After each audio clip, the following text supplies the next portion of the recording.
Boa tarde a todos. Bom, meu nome é João Filocre, eu sou o secretário adjunto de Educação de Minas. Vou transmitir a vocês um pouco dessa experiência que nós estamos vivendo em Minas já há 6 anos e meio, que é um estado, como vocês sabem, não é o estado que tem o padrão orçamentário que estava sendo apresentado hoje de manhã aqui, né? Se tivéssemos aquele orçamento, bom, às vezes a gente acha que se tivesse aquele orçamento ele teria menos problema, às vezes não teria, né? Porque o problema não é a história que está sendo dita, não é mais dinheiro, saber usar o dinheiro. Por isso a gente não lamenta muito não ter tanto recurso, ter um orçamento tão apertado como a gente tem em Minas, porque isso nos obriga a ser mais criterioso ao fazer as escolhas, né? Quer dizer, nós não temos o direito de dar tiro errado. Tiro errado é um prejuízo enorme para o Estado, um prejuízo enorme para todas as crianças e para os jovens. Então, nossa margem de erro é muito estreita. Então, a gente tem que pensar e meditar muito a respeito do que a gente vai fazer, estudar muito antes, traçar as estratégias com muito cuidado, porque, se não der certo, o prejuízo é grande, né? Então, se a gente tivesse muito recurso, a gente podia dar 10 tiros, acertar só um, tá bom. Aí dá mais 10 tiros, acerta mais um, e dá outro passo, mas não é esse o nosso caso. O nosso caso é muito parecido com a média do Brasil, porque, no geral, os municípios e os estados brasileiros têm um orçamento pequeno, difícil, têm dificuldade, e a gente tem que cair naquilo que o Naércio, né, mostrou, pouco recurso e muito resultado. Esse aqui é o segredo nosso, né? Temos que tirar leite de pedra. É isso que nós precisamos fazer, né? E eu acho que a maioria dos nossos municípios em Minas tem que fazer esse milagre, e o Estado tem que fazer esse milagre, né? Porque Minas, vocês sabem, é um estado, não é homogêneo como o Paraná, não é homogêneo como Santa Catarina, é um estado que tem de tudo lá dentro, né? Tem um pedaço do Brasil em cada região de Minas. Então, é um estado difícil, complicado. Então, nesses 6 anos a gente vem fazendo um trabalho importante em Minas, que vem apresentando alguns resultados também importantes, que nos animam a continuar na direção que a gente escolheu desde o princípio. Para vocês terem uma ideia, Minas Gerais é o 17º estado em termos de recursos Fundep, né, o custo aluno Fundep, é o 17º. Portanto, nós temos 16 estados na nossa frente. Mas, em termos de resultado, nós estamos entre os primeiros. E morremos de felicidade quando a gente fica melhor que São Paulo. E, geralmente, ficamos. Porque, aqui em São Paulo, o custo aluno é da ordem de R$ 2.600 a R$ 2.800, o nosso é R$ 1.500, tá certo? Então, você vê que, como aconteceu com vários municípios que estavam mostrados aqui, né, que o investimento, o custo aluno é menor, Fundeb, e os resultados são muito bons. Bom, então vou mostrar para vocês o seguinte, dessa experiência de 6 anos, o que a gente acha que a gente pode espremer e falar, ó, isso aqui é alguma coisa que nós aprendemos e que, se a gente fosse fazer de novo lá em Minas, porque cada um tem uma realidade, tá certo? Quais seriam as pedras do caminho que a gente iria percorrendo, né? Primeira coisa foi ter um conceito norteador para o trabalho que nós fazemos em Minas. Esse conceito norteador é a respeito do que é um bom sistema de ensino. Porque todos nós desejamos isso, todo mundo quer educação de qualidade. O que é um bom sistema de ensino, né? Isso é importante ter clareza quanto a isso, para você fazer o alinhamento do sistema. Seja na Secretaria de Educação, nas unidades regionais, dentro de cada escola, todo mundo tem que estar apontando na mesma direção, tem que estar querendo a mesma coisa. Então, tem que haver um acordo básico a respeito de em que direção a gente vai. Então, o conceito é esse. É o que a gente persegue, né? Expresso de uma maneira sintética, é isso. Um bom sistema de ensino deve ser capaz de atender bem toda a população escolarizável. Portanto, universalização. Mantendo os estudantes na escola, portanto, a permanência dele. Tem que atender todo mundo e não deixar sair. Tem que ter as condições para ele permanecer, para que todos possam concluir a educação básica no tempo previsto e na idade correta, ou seja, sucesso na vida escolar. Essa história de ficar para trás, tá certo? Todo mundo caminhando para frente, mas com desempenho escolar satisfatório, quer dizer, aprendendo aquilo que é fundamental para o desenvolvimento dele. Esse é o sistema de ensino que a gente acha que, se nós conseguirmos fazer isso, quanto mais próximo disso nós estivermos, melhor será o nosso sistema de ensino. Qual é o desafio para se fazer isso? Eu acho que não é muito diferente do desafio do Brasil inteiro, né? Em cada região você tem suas particularidades, né? Então pode formular isso de uma maneira diferente. No nosso caso, é esse aí. Transformar a rede pública de ensino em um sistema de alto desempenho educacional com redução das diferenças regionais. Isso é um problema importante para nós. Não adianta ter um sistema de ensino de qualidade que aumente diferença. Esse não nos interessa. Qualidade, para nós, está muito associada à equidade. Tem que reduzir diferença, senão não serve para o nosso Estado. Então, é um desempenho, um desafio difícil, né? Todo mundo vem tentando isso no Brasil, e é especialmente difícil por causa das grandes diferenças que a gente tem. Não é fácil reduzir, não é fácil melhorar resultados. E é menos fácil ainda você reduzir as diferenças, porque, geralmente, as regiões mais desenvolvidas crescem mais depressa, aprendem mais depressa, os resultados aparecem mais depressa, né?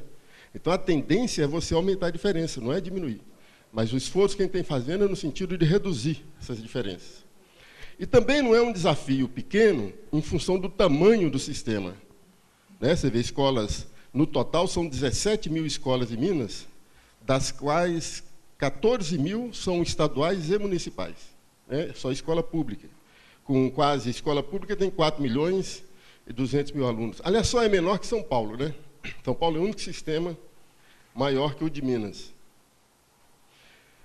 Muito bem. Essa é a pergunta que eu acho que o Brasil inteiro está se fazendo. É possível melhorar os resultados educacionais?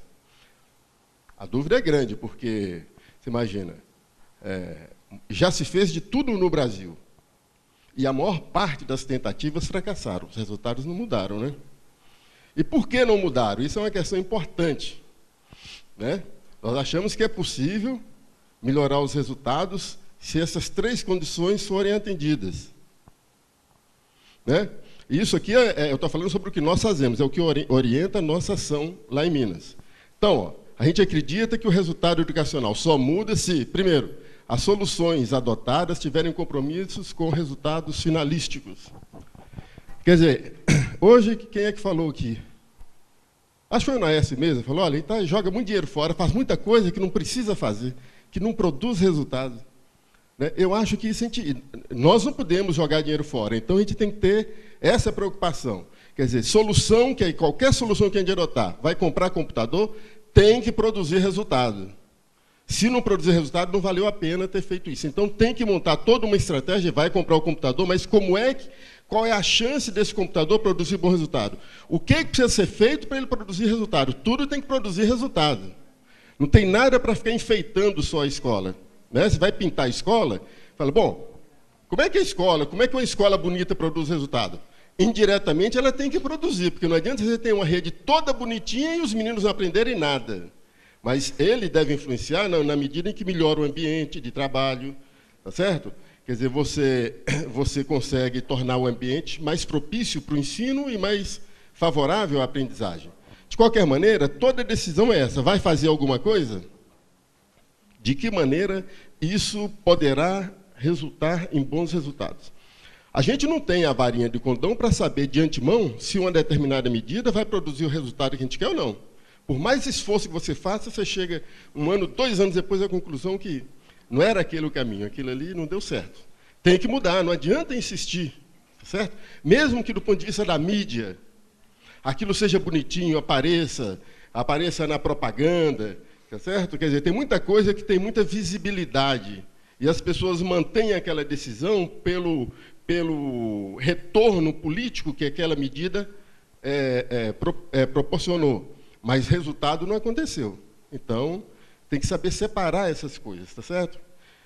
Nem toda medida importante para a obtenção de resultado, para produzir resultado finalístico, é agradável. Em alguns casos, perde-se ponto, especialmente quando a medida que você toma afeta direitos de professores, ou supostos direitos, que não são necessariamente direitos, não. São hábitos que se constituíram naquela cultura local, né? As pessoas acham que têm, às vezes, certos direitos e se comportam como se tivessem e funcionam como um agente de reação a toda mudança. De qualquer maneira, isso é importante, essa clareza.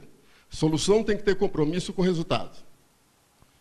Segundo, as políticas têm que ter como alvo a transformação das pessoas, o seu envolvimento, a sua motivação e responsabilização. Nada muda resultado a não ser as pessoas. Só as pessoas mudam. Se os professores não quiserem mudar, nada muda.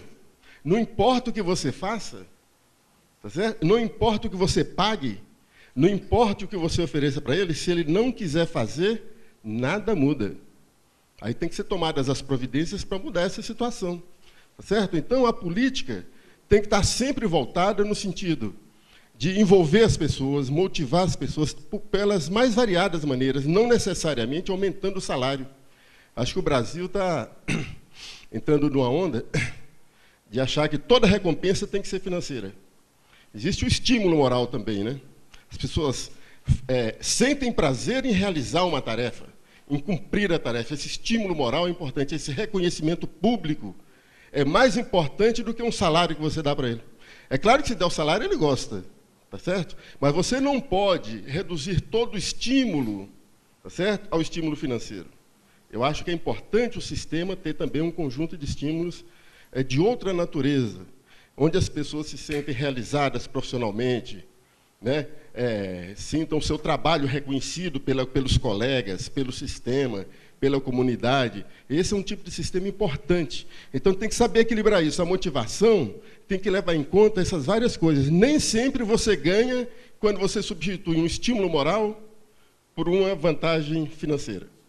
Às vezes, você dá um tiro no pé, gera problema, como já aconteceu em alguns estados, né? Uma questão importante é a responsabilização. Responsabilização para nós significa todo mundo do sistema está obrigado a dar explicações pelo que acontece no seu universo de responsabilidade, no seu ambiente.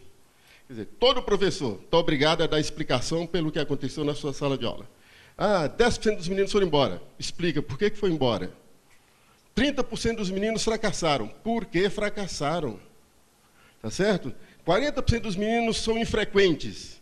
Por que são infrequentes? Quer dizer, isso não significa que as pessoas sejam culpadas. Significa que ele é um profissional, todos são profissionais, tá certo? Então, estão obrigados a entender daquilo que fazem, tem que ter as razões, tá certo?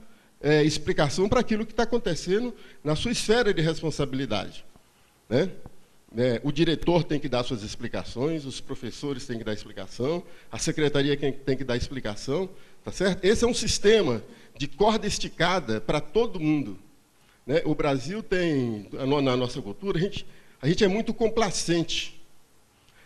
Nós desenvolvemos a cultura do professor coitadinho. Todo mundo fala isso. O Naís acabou de falar. O professor ganha mal, girou um jargão, o professor ganha mal. Sim, há professor que ganha mal, mas nem todos os professores ganham mal. Se você for olhar pelo Brasil afora, você vai a Brasília, por exemplo, os professores estão de greve. Quanto ganha um professor lá em Brasília? Lá no Distrito Federal? Estão de greve. Ganha pelo menos 3 vezes o que Minas paga. E Minas tem um resultado melhor que o Distrito Federal. E não está de greve. Tá certo? O salário é muito menor, o resultado é melhor. O salário é melhor e estão de greve. Quer dizer, então, existe um problema central, que é um problema de atitude. A responsabilização tem a ver com a atitude das pessoas, o compromisso das pessoas. Eu acho que as pessoas não podem misturar o seu compromisso profissional, a sua responsabilidade profissional, tá certo? Que independe do que você ganha. Agora, o que você ganha é um problema seu com o seu empregador. Aí você pode ir lá, botar fogo no palácio, deitar lá no meio da rua, fazer o que você quiser. Mas o seu compromisso profissional com o aluno é outra coisa. Então, não dá para misturar essas duas coisas. Esse argumento que sempre se usa, que me paga pouco, eu dou meia aula. E dá meia aula mesmo. Quer dizer, ele chega 10 minutos atrasado, sai 15 minutos mais cedo. Né? Chega de noite. Não dá a primeira aula, libera na última aula, não trabalha na segunda e não tem aula na sexta. Quer dizer, como é que é possível esperar que os alunos do noturno, que normalmente são alunos do ensino médio, possam ter um desempenho melhor se você não tem aula na segunda? Essa pesquisa a gente fez em Minas. Eu imagino que isso deva ser razoavelmente generalizado por aí. Primeiro horário, ninguém vai. né? Porque o pessoal geralmente trabalha, chega atrasado da escola. Último horário, por causa da violência, todo mundo vai embora mais cedo. Ninguém quer chegar meia-noite em casa. E sexta ninguém aguenta, né? Aí é demais também, né? Certo? Ou seja, não é possível um sistema funcionar dessa maneira. Quer dizer, então, o desenvolvimento dessa noção de responsabilização. Todo mundo tem que dar explicação. Por exemplo, numa primeira avaliação que nós fizemos de alfabetização, nós descobrimos que em 100 escolas estaduais, nós temos 2.500 escolas que alfabetizam crianças, que têm séries iniciais do ensino fundamental. Em 100 escolas, ao longo de 3 anos, ela não conseguiu alfabetizar nenhum aluno. 100% de fracasso. 100% de fracasso. Imagina, se é possível conviver com isso. Bom, os 100 diretores foram chamados para dar explicação. Ninguém conseguiu uma explicação razoável, tá certo? É tudo aquele nhenhenhen que a gente já conhece. Sabe? Todos os 100 diretores foram exonerados do cargo. Tá certo? Aí, no ano seguinte, o que aconteceu? Todos os professores que não eram concursados, que eram professores temporários, em cujas turmas o nível de fracasso foi superior a 30%, todos foram exonerados, não tiveram o contrato renovado. Tá certo? Isso tudo vai dando um choque no sistema e o pessoal começa a ver que isso não é brincadeira. Tá certo? Foi aprovada uma lei em Minas, onde todo professor é avaliado anualmente, todos os servidores, na verdade. Tem uma avaliação anual. São 11 critérios. O principal critério de avaliação é qualidade do trabalho do professor, que tem a ver com o desempenho do aluno. Né? Pois bem, se um professor é avaliado 2 vezes seguidas, tem uma avaliação negativa 2 anos seguidos, ele é exonerado do cargo. Aí não é mais o temporário, não, é o efetivo. 2 anos seguidos com avaliação negativa, é exonerado do cargo. Cada 3 avaliações, se ele tiver 2 negativas, ele é exonerado do cargo. De cada 5 avaliações, se ele tem 3 negativas, ele é exonerado do cargo. E de cada 10 avaliações, se ele tiver 4 negativas, ele é exonerado do cargo. Tá certo? Ou seja, não dá para agora. E se as avaliações são positivas? Aí ele tem todos os benefícios que a carreira oferece para ele. Ele anda lateralmente, anda verticalmente, ele ganha prêmio produtividade, tá certo? Que é pago anualmente, etc. Tem todos os estímulos. É a contrapartida dessa exigência. É o reconhecimento e a premiação do reconhecimento. Claro, eu estou falando, quando eu falei exonerar, agora no final é concursado. Todo diretor, o diretor é o seguinte, cada diretor que é avaliado negativamente uma única vez, ele é exonerado do cargo. Ele é eleito pela comunidade. Claro, não, nós temos isso tudo da lei aprovada na Assembleia Legislativa, tá certo? Está tudo dentro das normas. Então, o diretor, ele é eleito, ele para ser, primeiro assim, só pode ser diretor de escola, professor ou especialista em educação. Mas, para ser candidato a diretor, ele tem que fazer um exame de certificação. Ele tem que se submeter a um exame que a gente realiza. E só pode se candidatar quem é certificado. Então, só há disputa entre candidatos certificados, para começar. Quem ganha, aí tem que cumprir, ele tem que apresentar um plano de metas para a gestão dele. Tá certo? Quantos anos já faz? Isso desde 2004 que a gente implantou isso. E ao longo de cada ano, ao final de cada ano, todo diretor é avaliado. Se ele tem avaliação negativa, ele é exonerado do cargo. Ele tem que ser substituído por um outro certificado. Hein? Volta para fazer o que ele fazia antes. Né? Se ele era professor, ele volta para a sala de aula. Hein? Os alunos fazem o seguinte, a avaliação do professor é feita assim. Em cada escola tem uma comissão de avaliação, de 5 membros. O presidente da comissão é o diretor da escola. 2 membros são eleitos pelos próprios servidores. Eles elegem. 2 são indicados pela comunidade, através do colegiado escolar. São os pais que indicam. Essa comissão de 5 membros é que analisa o relatório de cada um. Todo início de ano, cada professor, eu falo professor, mas os outros servidores também, apresenta o seu plano de trabalho e as suas metas. Tá certo? Ao longo do ano, essa comissão vai acompanhando, de 3 em 3 meses, ele apresenta um relatório que vai recheando a pasta dele. No final do ano, a comissão analisa o relatório de atividade deles. Tá certo? Naquela escola. Tá certo? E aí esta comissão é que decide qual a avaliação daquele professor. Tá certo? Bom, desde que nós começamos, de 2004 para cá, são 320 professores que foram exonerados. 320. Num total de 160 mil professores. Tá certo? É. Não. Entrou na justiça, mas até agora não tem nenhuma decisão judicial de retorno, tá certo? Não tem nada. Nenhum caso foi julgado pela justiça ainda, né? Mas tem, claro. Quando eu falo é exonerado, abre-se o processo administrativo, claro, abre-se o processo. Mas se ele está no estágio probatório, que são os 3 primeiros anos, aí ele é exonerado automaticamente. Tá certo? Se ele está nos 3 primeiros anos. No outro, você abre o processo administrativo contra o diretor. Não, foi esse governo, não foi a LDG. Não, foi o Anastasia, com a equipe do Anastasia. Foi a equipe do Anastasia. Bom, então, de qualquer maneira, essa questão da responsabilização é fundamental, tá certo? Quer dizer, e é na medida em que cada um assume sua responsabilidade, cumpre melhor seu trabalho, apresenta resultado, aí é que a remuneração vem. Porque geralmente o brasileiro gosta de fazer isso antes. Me paga primeiro, aí se você me pagar primeiro, eu vou fazer o serviço direito. Lá a gente faz um pouco diferente. Mostra que você é capaz, que nós te ajudamos a se tornarem mais capazes, e aí nós vamos melhorando a sua remuneração gradativamente. Você vai sendo promovido, você vai fazendo, tá certo? Então, é uma relação de muita confiança, porque normalmente as pessoas não aceitam esse jogo. Tá certo? Teve que ser desenvolvida uma relação de muita confiança de que o governo realmente está fazendo algo que resulte em benefício para todo mundo e benefício para eles. O sindicato, até que comparado com a reação do Sindicato de São Paulo do Rio Grande do Sul, fica impressionado. É um relacionamento bastante diferente que a gente tem, né? Aqui é muito polarizada a posição, não há muita possibilidade de conversa entre a secretaria e... não há, porque é difícil. Rio Grande do Sul, eu estive lá também, é quase impossível a conversa lá em Porto Alegre, lá o sindicato lá em Porto Alegre, é um negócio polarizado demais, né?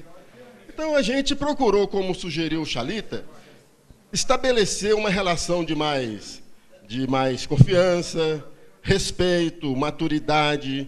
Tá certo? Agora, com uma coisa, se prometeu tem que cumprir, tá certo? Aí não dá para furar também não, tá certo? Quer dizer, tem que ser uma coisa séria. A gente cobra deles, mas eles cobram da gente, mas a relação madura, de confiança, exatamente, isso não dá para mascar nesse ponto, né? Ou seja, não é muita gente, mas o efeito repercussão desses 320 é um negócio impressionante dentro do sistema. Impressionante, tá certo? Você não precisa exonerar 10% para... Não, o pessoal sabe que, ou seja, tem ordem na casa agora, tá certo? Aí todo mundo enquadra numa rapidez impressionante. E gosta, hein? E quando você chega, se vocês vão conversar, eu não sei lá não, no caso de vocês. No nosso caso, toda vez que a gente fala, olha, agora nós vamos fazer o seguinte, vamos esticar mais a corda, porque agora nós vamos controlar tal tipo de coisa, pô, muita gente bate palma. Porque os colegas odeiam saber que ele... O do lado não faz nada, ganha a mesma coisa, não acontece nada com ele, eles morrem de raiva disso. Agora eles falam, bom, agora eu quero ver esse cara escapar dessa, tá certo? Bom, de qualquer maneira é isso. Mudar as pessoas, motivá-los, envolvê-los e gerar essa noção de compromisso. Isso é fundamental. Demorado, complicado, mas tem que ser investido nisso. Segundo, a gestão do sistema tem que conseguir transformar a prática na sala de aula, alcançando a sala de aula. Você vai dizer, o professor entra e fecha a porta. Não fecha a porta. Se fechar a porta, não acontece, tá certo? Então, a grande experiência de Minas e o grande sucesso que a gente está obtendo é isso. Não tem esse negócio de porta fechada, não. A gente montou um exército de gente lá, igual aquela experiência aqui, é um pouco parecido com o que aquela menina narrou, não é isso?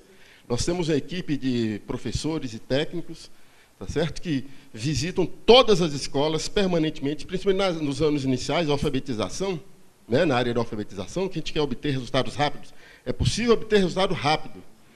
Pois então o pessoal entra dentro da sala, orienta o professor, ajuda a fazer o planejamento, leva o material didático. O material didático, uma coisa assim desse tipo, é produzido são 4 desses por ano, 4 por ano, para cada série, com toda a orientação do trabalho que ele deve fazer. É bimestral, então tem toda a orientação, o que ele faz, que tipo de atividade. Então o professor, isso feito pelo próprio pessoal do sistema, são professores do sistema. Porque quando você traz coisa de fora, aí é aquela reação. Então a gente deixou de lado, procuramos aproveitar as melhores experiências e o melhor pessoal do próprio sistema. E aí esse pessoal produz as soluções, tá certo? E essas soluções é que são encaminhadas para as escolas e eles são apoiados, né? Bom, os resultados aparecem? Aparecem. Mas aparecem de uma maneira diferenciada. Por exemplo, nos anos iniciais, os resultados aparecem rapidamente. É fácil você fazer uma grande transformação nos anos iniciais, até o quinto ano, no nosso caso, o quinto ano, porque é de 9 anos. Tá certo? Se você fizer um trabalho sistemático, seguro, acompanhar, der o apoio necessário, fornecer os elementos e ficar ali de marcação, homem a homem, como se diz, ou mulher a mulher, o resultado aparece rápido. Não precisa acabar o seu mandato para você desfrutar dos benefícios da política que você implantou. Tá certo? Você desfrutará rapidamente, porque isso não tem esse negócio de resultado final. Cada 1% é uma vitória, tá certo? Você tem que ter sua meta e cada um é uma vitória. E o 1% que você ganhou no primeiro ano, tá certo? Ajuda você a fazer 2 no segundo, que se transforma em 3 no terceiro. Então esse é que é o caminho, esse processo é que é importante. Então ele aparece rapidamente nos anos iniciais por 2 razões. Primeiro, porque os professores dos anos iniciais estão melhor preparados para lidar com aquele tipo de aluno com que eles trabalham do que os professores do ensino médio. Porque o pessoal dos anos iniciais conhece melhor daquilo que ele tem que fazer do que o professor do ensino médio. As deficiências de formação de professores do ensino médio são muito maiores do que das professoras primárias. A gente aplica a prova para os professores todo ano. Ele faz 2 provas todo ano, no princípio e no fim do ano. Porque, na verdade, a gente tem um banco de itens para ajudar o professor a fazer a avaliação das suas turmas. Esse professor, ele entra no início do ano, nesse sistema que está na internet. Se vocês entrarem lá no site da secretaria, vocês vão ver esse banco de itens lá. Só que precisa ter uma senha para poder fazer isso. Entrar, põe a senha, ele se identifica, diz qual é o assunto que ele vai dar naquele ano, o que ele vai ensinar. O sistema monta uma prova para ele. A prova tem 30% de questões fáceis, 30% de questões médias e 20% de questões difíceis. Imprime aquilo, aplica para os seus alunos, corrige e põe o resultado no banco. Porque ele vai ser avaliado no final do ano, tá certo? Pelo trabalho que ele realizou. Só que quando no final do ano ele faz a mesma coisa. Ele está acabando o ano, entra lá, o sistema já sabe o que ele disse que ele ia ensinar, monta uma prova para ele, ele imprime, aplica, corrige e põe os resultados dos seus alunos de novo. Aí aquela comissão de avaliação já tem uma informação bastante objetiva para saber o quanto seus alunos progrediram do início do ano, quando eles não tinham tido nada, aula nenhuma, até o final do ano, quando estava se encerrando o trabalho. É uma boa medida do efeito do trabalho daquele professor, né? Pois bem, quando esse professor vai colocar o resultado do aluno lá no sistema, ele tem que dizer qual é o gabarito que ele usou para corrigir a prova. O sistema dá a prova, mas não dá o gabarito. Ele põe um gabarito, aí você fica sabendo o quanto o próprio professor sabe daquilo que ele vai ensinar. Certo? Aí nós ficamos sabendo o seguinte, o problema nosso, a gente passa muito a mão na cabeça do professor, mas, de fato, o grande gargalo da educação brasileira é a qualidade da formação dos nossos professores. Não adianta esconder isso. Eu digo isso aqui para vocês, não falo lá fora com os professores, não, porque da encrenca dá certa. Mas, com certeza, isso. Imagina, uma prova para aluno do primeiro ano do ensino médio, primeiro ano. Provas para aluno do primeiro ano, com esse perfil de 30% fácil, 30% média e 20% difícil. Tem professor que erra 70% da prova. Ou seja, não tem a menor condição de dar aula. Ele erra 70% daquilo que ele vai ensinar. Não tem condição, gente. Aí o que a secretaria faz? Esses são os professores que nós temos, porque se esse sai, e você vai contratar outro, ele sabe a mesma coisa. Ou pior, tá certo? Então o que a secretaria faz? Acabou essa história de contratar a instituição de ensino superior para dar curso para professor do jeito que ela acha melhor. como nós já sabemos onde é que estão os nossos professores que não sabem A, B, C, etc. e tal, a gente já tem um mapeamento, a gente já contrata a instituição para ensinar aquilo que ele não sabe. Então, é um negócio bastante objetivado. A demanda é muito qualificada. Eu falo, eu quero que você dê um curso sobre conservação de energia para os professores de física lá do norte de Minas, porque ninguém sabe conservação de energia. Traz aqui e ensina para eles conservação de energia. Tá certo? Em vez de ficar gastando dinheiro à toa sem saber o que você faz, não. Ele vai ter que aprender conservação de energia, porque eu sei que ele não sabe conservação de energia. Então, esse sistema permite esse conhecimento e, portanto, um aproveitamento melhor. Então, essa história de educação continuada, onde o cara fica lá, isso é tudo conversa fiada, tá certo?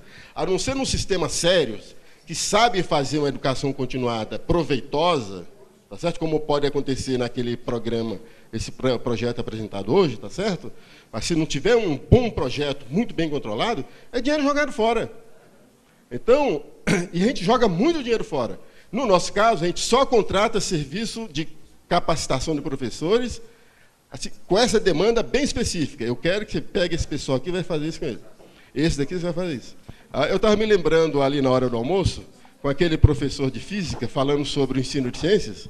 As nossas professoras alfabetizadoras, todas estão estudando ciências na Universidade Federal de Viçosa, porque aquilo que ele falou é verdade, é fundamental aprender ciências. Bom, como é que eu sei se os resultados estão melhorando? Nós montamos um sistema de avaliação, chamado Sistema Mineiro de Avaliação da Educação Pública, que tem 3 programas de avaliação. O ProAlfa, que acompanha o aprendizado dos meninos na área de alfabetização, porque a nossa grande meta é todo aluno lendo até 8 anos de idade. O ProEB, que avalia os meninos de 5º ano, 8º ano, ensino médio. E esse, PAE, é o Programa de Avaliação da Aprendizagem Escolar, é esse banco de itens que eu falei que está lá disponível para o professor utilizar. Não tiramos nenhum proveito, viu, aqui discordando do colega Chalita, dessa ideia de IDEB. Isso para nós não vale nada para nós. Na verdade, é uma maneira de confundir as coisas.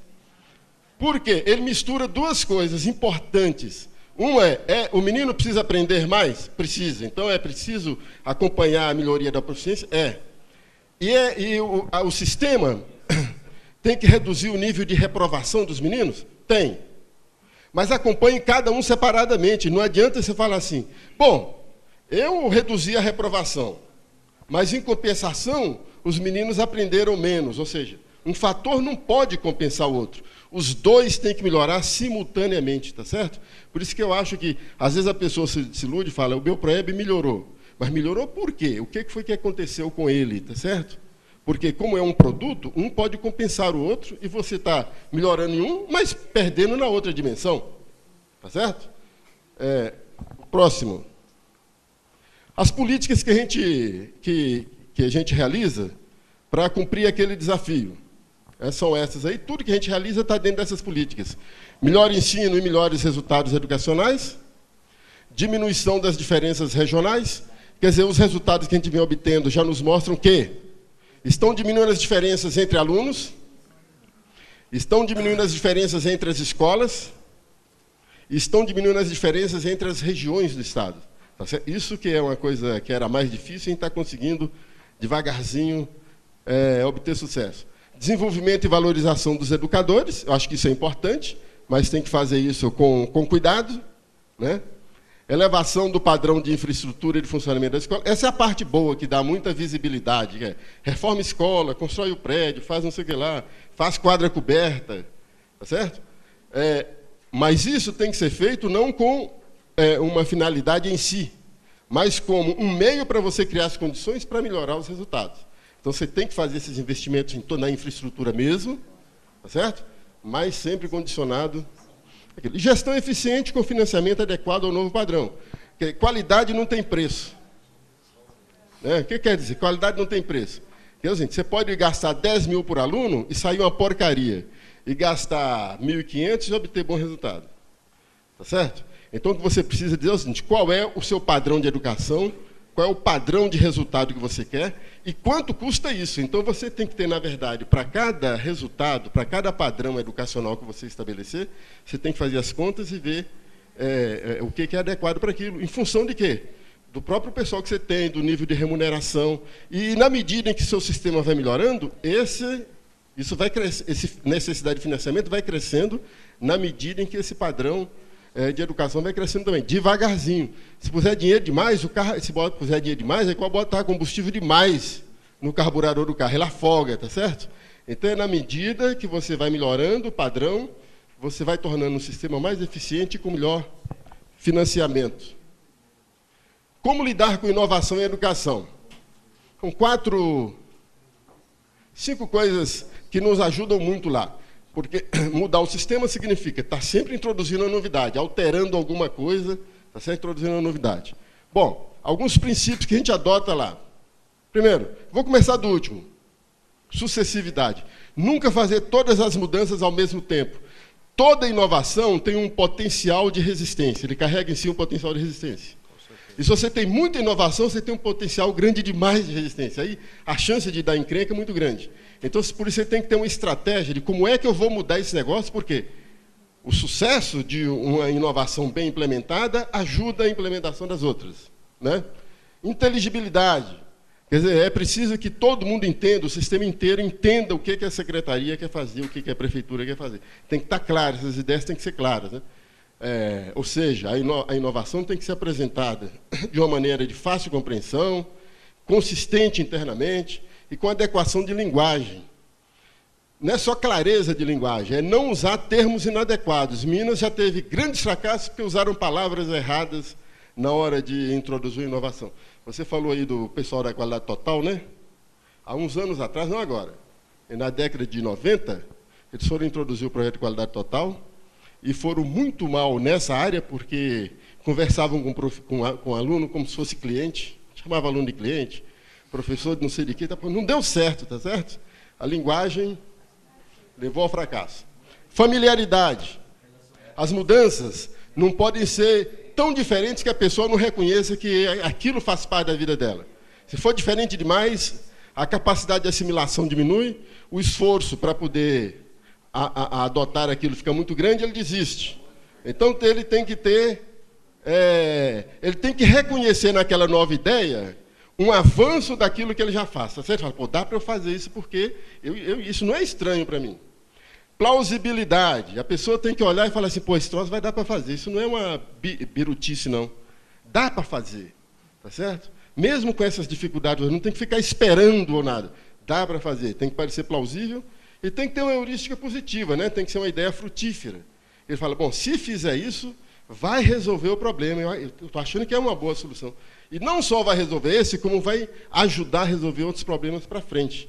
Tá certo? Então, isso são coisas importantes. O cuidado ao apresentar a inovação é importante, tá certo? Porque senão ela morre logo na hora que você apresenta.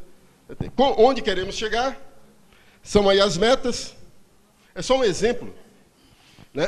No caso da alfabetização, nós queremos chegar até final do ano que vem, 2010, com 89% dos alunos no nível considerado recomendável e 9% no nível intermediário. Estão progredindo, né? Até agora a gente está cumprindo as metas. Toda superintendência, aquilo é a meta do Estado, isso aqui é meta de cada uma das 46 superintendências, cada escola tem seu caderno de metas, tá certo? E o prêmio é pago para as escolas que cumprem suas metas. Diferente de São Paulo, que lá é o seguinte, o prêmio que a escola recebe é a soma da nota geral do Estado, é uma fração da nota geral do Estado, com a fração da nota regional, mais a nota dela. Então é uma combinação. Então não fica nenhuma escola abandonada. Depois a escola não ganhou nada. Só se ninguém cumprir meta nenhuma no Estado, tá certo? Mas, na verdade, é uma coisa compartilhada. Esses são os projetos que a gente executa para implementar isso. Os projetos, são 8 projetos estruturadores e 10 projetos estratégicos, né, que a gente vem executando já há vários anos. Né? Isso aqui é um exemplo de uma ação que a gente faz na área de alfabetização. Essa que leva a gente dentro da sala de aula, né? Uma equipe central, com 46 pessoas, que produz os materiais, faz o planejamento, espalham para o estado inteiro. Aqui tem as equipes regionais, cada uma dessas regiões tem sua equipe, e esse pessoal todo vai para a escola, acompanha dentro da escola, tem uma ferramenta na internet. Cada vez que a escola é visitada, é feito um relatório, então a secretaria sabe automaticamente o que está acontecendo em cada sala. Porque o próprio professor faz uma previsão de quantos meninos devem se sair bem na próxima avaliação que vai ser feita. Então, essas coisas já são todas previstas. Então, é um esquema muito bem montado que vem mudando a cultura, né? As pessoas vêm aprendendo a cumprir rigorosamente o seu planejamento com satisfação. Isso aqui é interessante, né? Porque os professores tinham desaprendido a fazer bem o seu trabalho na área da alfabetização. Hoje o pessoal está reconstruindo todo esse saber, que é importante para Minas. Minas sempre foi muito boa na área da alfabetização, né? Então está resgatando essa capacidade que Minas tinha nessa área. Eu acho que é só isso que eu tenho.